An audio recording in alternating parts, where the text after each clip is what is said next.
अब important terms, एक एक कर इंपॉर्टेंट टर्म्स जरूर याद रखना। सबसे पहले क्या आ गया हमारा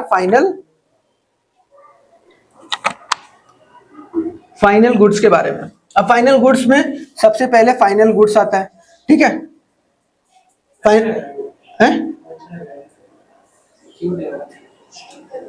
इसमें ऐसे कर देते हैं ना, चलो देखो इधर, the goods which have cross the boundary line, the goods that have cross the boundary line. जैसे कि अगर बोला जाए कि एक कोई कच्चा चीज था या फिर रॉ मटेरियल था, हमने रॉ प्लास्टिक है, प्लास्टिक का इस्तेमाल करके हमने क्या बना दिया, प्लास्टिक का बॉटल बना दिया। तो इसका मतलब क्या हो गया, plastic bottle is the final goods, final goods हो गया। The goods which have cross the boundary line of the production and are ready to use by their final user, जो कि किसके द्वारा यूज हो रहा है, फाइनल यूजर के द्वारा, ठीक है, are known as final goods. तो फाइनल गुड्स याद रखना, जो अपनी प्रोडक्शन की बाउंड्री को पार कर रखा है और अब वो इस्तेमाल होने के लिए तैयार है, मतलब अब उसको इस्तेमाल किया जा सकता है, अब उसको यूज किया जा सकता है लोगों के द्वारा। जैसे कि अगर बोला जाए clothes milk consumed by consumers, कि अगर कोई खरीद रहा है मिल्क या फिर क्लोथ है, जैसे यहाँ मिल्क है और क्लोथ है, इन दोनों को क्या कर रहा है भाई, कंज्यूमर कंज्यूम कर रहा है। तो इसका मतलब क्या हो गया, ये हमारा क्या हो गया, फाइनल गुड्स, कंज्यूम करने के लिए तैयार है, दिक्कत ही नहीं है। अब इसमें खर्चा करता है, खर्चा कौन करता है, consumer. Expenditure on these goods is referred to as a final expenditure. Final goods मतलब सोचो, ये है कंज्यूमर ए जिसका नाम है चुटकी, ठीक है। अब चुटकी ने क्या खरीदा, कपड़ा, ठीक है, कपड़ा, ठीक है। अब चुटकी ने कपड़ा खरीदा, मतलब ये फाइनल गुड्स खरीदी, हाँ या ना, ठीक है। फाइनल गुड्स, फाइनल गुड्स ये खरीदी होगी, परचेज की होगी, इसके लिए इसने कुछ पैसा भी दिया होगा, उस पैसे को हम लोग क्या बोल रहे हैं, फाइनल एक्सपेंडिचर। क्लियर हो गया, जो भी खर्चा फाइनल गुड्स को खरीदने में किया जा रहा है that is called the final expenditure, ठीक है, फाइनल खर्चा। क्लियर हो गया फाइनल गुड्स पहला, वेरी गुड। अब आगे देखो नेक्स्ट, नेक्स्ट अगर देखा जाए तो क्या है भाई, फाइनल गुड्स दो तरीके के, फाइनल कंज्यूमर गुड्स और फाइनल प्रोड्यूसिंग गुड्स। तो प्रोड्यूसर गुड्स, अब दो गुड्स है भाई, यहाँ देखना मतलब आराम से देखना, ठीक है, हड़बड़ी में देखोगे तो गड़बड़ी हो जाएगा। अब फाइनल कंज्यूमर गुड्स हो गया और फाइनल प्रोड्यूसर गुड्स। अब जरूरी नहीं है ना कि गुड्स जो है सिर्फ कंज्यूमर ही खरीदे, प्रोड्यूसर भी तो खरीदता है। तो फाइनल कंज्यूमर गुड्स क्या होगा, these are the goods which are consumed by the consumer. वैसा गुड्स जो डायरेक्टली कंज्यूमर कंज्यूम कर रहा है अपने सेटिस्फैक्शन के लिए, जैसे कि ब्रेड हो गया, मिल्क हो गया, ठीक है, उसको हम लोग क्या बोलेंगे, फाइनल कंज्यूमर गुड्स, ठीक है। दूसरा है final producer goods, these are goods which are consumed और यूज्ड बाय प्रोड्यूसर, जो कुछ बनाने के लिए फाइनल गुड्स खरीद रहा है ताकि हम उसका इस्तेमाल करके कुछ ना कुछ प्रोड्यूस कर पाए। जैसे कि मशीनरी खरीदा, इक्विपमेंट, एक मैकेनिक है, एक मैकेनिक है, यहाँ पर मान लो ये फैजल है, अब ये एक मैकेनिक है, ठीक है, अब ये मैकेनिक है, अब मैकेनिक ने क्या खरीदा भाई, एक क्या बोलते हैं उसको, नहीं नहीं नहीं, पाना, पाना होता है ना अलग अलग से, तो वो पाना खरीदा, इसका मतलब क्या, वो टूल खरीदा है भाई, क्या खरीदा है, मशीनरी टूल। अब वो टूल खरीदा है, तो टूल खरीदा है तो उसके लिए वो कौन सा फाइनल गुड्स हो गया, फाइनल प्रोड्यूसर। क्यों, क्योंकि वो एक प्रोड्यूसर है। या मान लो कि किसी ने मशीन खरीदा, ठीक है, लेकिन उस मशीन का इस्तेमाल करके वो फाइनल गुड्स बनाना चाह रहा है, तो वो मशीन उसके लिए क्या हो गया, फाइनल प्रोड्यूसर गुड्स। क्लियर हो गया, फाइनल कंज्यूमर गुड्स और फाइनल प्रोड्यूसर गुड्स। तो final goods are often classified as two goods. Clear होगा यहाँ पर। चलो आगे देखो भाई, नेक्स्ट आगे अगर देखा जाए तो क्या है, इंटरमीडिएट गुड्स। इंटरमीडिएट गुड्स क्या होता है भाई, जो फाइनल स्टेज अभी तक पास नहीं किया है, मतलब अभी भी वो एक तरीके से अटका पड़ा है कि भाई मेरे को कम से कम यूज कर लो और मेरे को फाइनल गुड्स तक पहुंचा दो।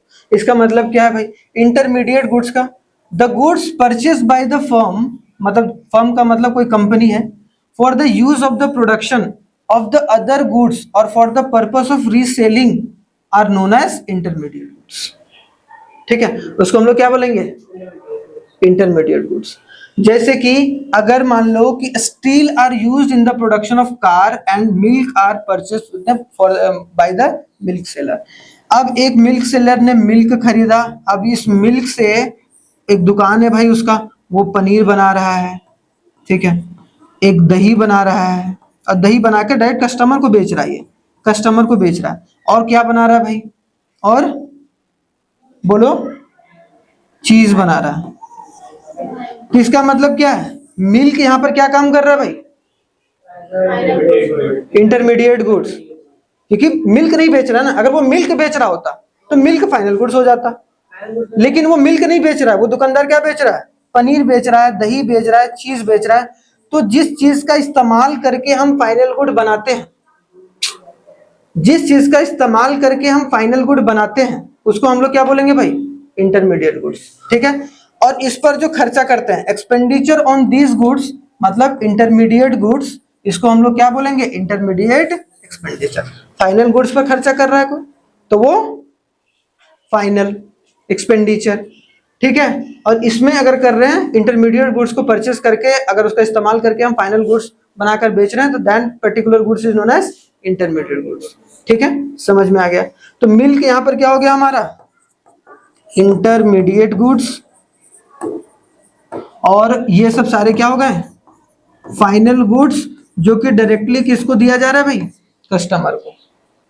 ठीक है, ये बात समझ में आया यहाँ पर। चलो आगे बढ़ते हैं थोड़ा सा।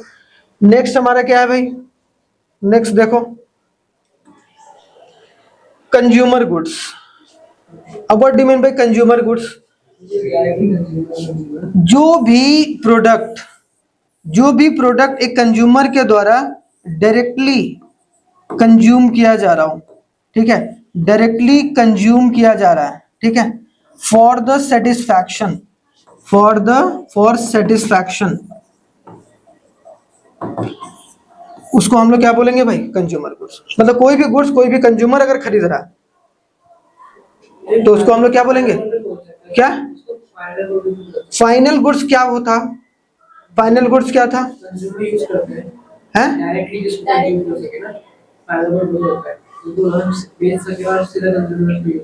यूज करें, हाँ, कोई सेलर है वो बेच रहा है फाइनल गुड, हम जो ले रहे हैं वो हमारे लिए कंज्यूमर गुड, सेलर के लिए वो फाइनल गुड। ये हाँ, यही दोनों चीज में डिफरेंस है, सेलर और कंज्यूमर में। जो बेच रहा है फाइनल गुड है, जो बेच रहा है वो, जो हम खरीद रहे हैं that is called the consumer goods. ठीक है, goods which are directly used for the satisfaction of human wants and which are not used in the production, जिसका इस्तेमाल जो है प्रोडक्शन में नहीं हो रहा है। जैसे आइसक्रीम हो गया, milk use by the house hold, घरों में इस्तेमाल होता है, उसको हम लोग क्या बोलेंगे, कंज्यूमर गुड्स बोलकर चलेंगे। तो ये बहुत इजी था, कंज्यूमर गुड्स तो आपको समझ में आ गया। ठीक है, आगे देखो भाई थोड़ा सा, कंज्यूमर गुड के बाद, कंज्यूमर गुड के बाद, हाँ, कंज्यूमर गुड्स कितने तरीके के, चार, ये इंपॉर्टेंट है समझना। ठीक है, ये चारों कंज्यूमर गुड्स समझना अपने आप में इंपॉर्टेंट है। अब देखना एक एक कर कर जो मैं समझा रहा हूं। सबसे पहले क्या है, ड्यूरेबल गुड्स। दूसरा क्या होता है भाई, सेमी ड्यूरेबल गुड्स। ठीक है, एक होता है नॉन ड्यूरेबल गुड्स, और फोर्थ होता है सर्विस। कि कंज्यूमर चार तरीके के गुड्स जो है वो कंज्यूम करते हैं, आप भी, हम भी, कोई भी कंज्यूमर है वो चार ही तरीके से, ज्यादा तो नहीं होता है। एक होता है ड्यूरेबल गुड्स, ड्यूरेबल मतलब जिसका ड्यूरेशन जो है बहुत लंबा होता है। ऐसा गुड्स, जैसे कोई कार खरीद रहा है, एसी खरीद रहा है, तो ऐसा नहीं ना कार जो है एक साल में खराब हो जाएगा, खराब तो होने का तो एक दिन में खराब हो जाएगा। अगर पहाड़ से नीचे कूदा दिए तो गए काम से, अपने गए उसको भी ले गए। लेकिन एज अ ड्यूरेबिलिटी मतलब वो कितने साल तक उसे इस्तेमाल किया जा सकता है, तो उसे बहुत लंबे समय तक किया जा सकता है। तो these goods are those goods which can be used several number of times for a considerable period of time. बहुत लंबे समय तक इसका इस्तेमाल कर सकते हैं, जिसका लाइफ स्पैन क्या हो, बड़ा हो, जो बहुत ज्यादा दिन तक जिंदा रहता हो। जिंदा नहीं मतलब जिसका जीवन है, ठीक है, परफेक्टली डिफाइंड है। कैसे करेंगे? बहुत सारी चीजें होती है जो बहुत लंबा चल जाती है। हाँ, एक कार है, ऐसा होता है, कार है, क्रॉकरी सेमी ड्यूरेबल में आती है। हाँ, किसी भी घर को 15-20 साल से चल रही है सेम क्रॉकरी, हाँ, एक ही क्रॉकरी, हो सकता है जबरदस्ती एक तो वो खराब नहीं हो जाएगा जी?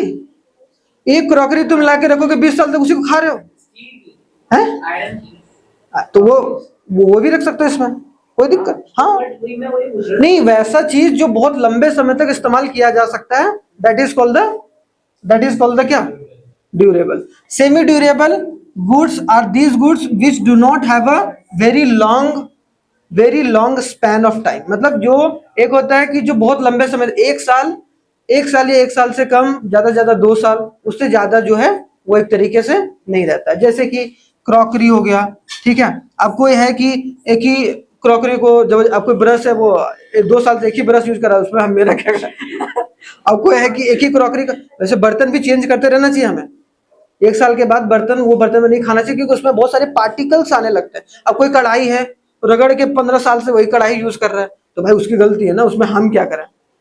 लेकिन वो सेमी ड्यूरेबल है, आपको हर साल कढ़ाई, हर साल जो है बेलन वगैरह सब, आपका धनतेरस आता है तो सही बोले, हर धनतेरस में नया खरीदना चाहिए, इसीलिए ये परंपरा है भाई।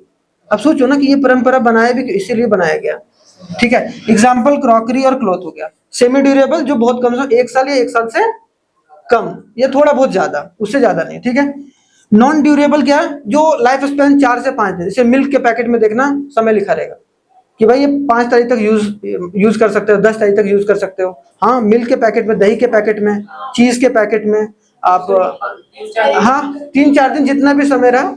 These are the goods which have very short life span and mostly get exhausted in a single use. जैसे मिल्क हो गया, अब ऐसा ना सब्जी ला के अभी रख रहे, फिर 1 महीना बाद खाओगे तो पागल हो जाओगे, ठीक है, पगला गए फिर तो यहाँ भी नहीं आ पाओगे, तो दिक्कत हो जाएगा, ठीक है। तो यहाँ मिल्क हो गया, फिर आपको वेजिटेबल्स देखने को मिल रहा है, ठीक है। तो मिल्क और वेजिटेबल इसका बेस्ट एग्जांपल है नॉन ड्यूरेबल गुड्स का, ठीक है। उसके बाद आते हैं सर्विस, जैसे कि मैं आपको पढ़ा रहा हूँ, डॉक्टर आपको सर्विस दे रहा है, तो कंज्यूमर ही कंज्यूम करता है उसको, सर्विस कोई एक्सपायरी नहीं। जब ये एक्सपायर कर गया या ये एक्सपायर कर गया तब एक्सपायर हो गया ये वाला सर्विस, फिर दूसरा कोई आ जाएगा तो उसका शुरू हो जाएगा, ठीक है। It refers to the intangible items which are cannot be seen, however can be felt. हम लोग डॉक्टर को देख सकते हैं, लेकिन डॉक्टर की सर्विस को महसूस ही कर सकते हैं ना। मैं टीचर हूं तो मैं टीचर को देख सकता हूँ, लेकिन मैं पढ़ा रहा हूँ उसको तो महसूस कर सकते, समझ सकते हो। तो ये सब सारे क्या है? कंज्यूमर गुड्स है, जो कि सर्विस के अंदर आते हैं, ठीक है। आई होप सो यहाँ तक समझ में आ गया होगा, ठीक है। चलो ये वाला कंप्लीट हो गया, अब इसके आगे देखो, capital goods. What do you mean by capital goods भाई? कैपिटल गुड्स का मतलब क्या होता है? वैसा गुड्स जिसका इस्तेमाल करके हम पैसा रोकड़ा कमा सकते हैं। मतलब आपने कोई सामान खरीदा, उससे आप रोकड़ा कमा रहे हो, पैसा कमा रहे हो, तो that goods is known as capital goods. अब देखो यहाँ पर, this goods are repeatedly used in the process of production. जैसे कि मान लो एक मतलब गेहूं को, व्हीट को जो आटे में बदलता है, आटे को क्या बोलते हैं हम लोग, ठीक है। तो ये बदल रहा है, इसका मतलब ये कौन कर रहा है भाई? मशीन कर रहा है। तो ये मशीन को बार बार तो इस्तेमाल किया जा रहा है, तो कोई मशीन है तो ये मशीन कौन सा गुड्स हो गया? कैपिटल गुड्स, जिसका इस्तेमाल जो है हम बार बार कर रहे हैं ताकि हम प्रोडक्शन कर सकें, ठीक है। याद रखना है, इंपॉर्टेंट है। यहाँ पर दे आर फिक्स्ड एसेट, इसको दूसरा क्या बोलते हैं हम लोग? फिक्स्ड एसेट है। एक बार आपको पैसा लगाना है, फिर आपको ये बार बार पैसा कमा के देगा, फिक्स्ड एसेट। अब एक कार अगर कमाने के लिए खरीदा जा रहा है, ओला उबर के लिए, हाँ टैक्सी के लिए, तो वो क्या हो जाएगा? Capital goods. लेकिन कोई घर के लिए अपने खरीद रहा है तो कंज्यूमर गुड्स हो गया, सिंपल सी बात है। They helps to convert the intermediate goods into a, ये क्या कर रहा है भाई? व्हीट है, व्हीट जो इंटरमीडिएट गुड्स है उसको किस में बदल रहा है? फाइनल गुड्स में। तो कोई बोलेगा कौन सा गुड होता है भाई? गुड मतलब वो जैगरी वाला नहीं, कौन सा गुड्स होता है या कौन सा गुड होता है? वो इंटरमीडिएट गुड्स को फाइनल गुड्स में बदलने में मदद करता है, कैपिटल गुड्स। कैपिटल गुड्स का इस्तेमाल करके हम क्या कर रहे हैं? इसको उसमें बदल रहे हैं, ठीक है, समझ में आ गया, यहाँ तक कोई दिक्कत नहीं। ठीक है, आगे देखो नेक्स्ट। धन्यवाद।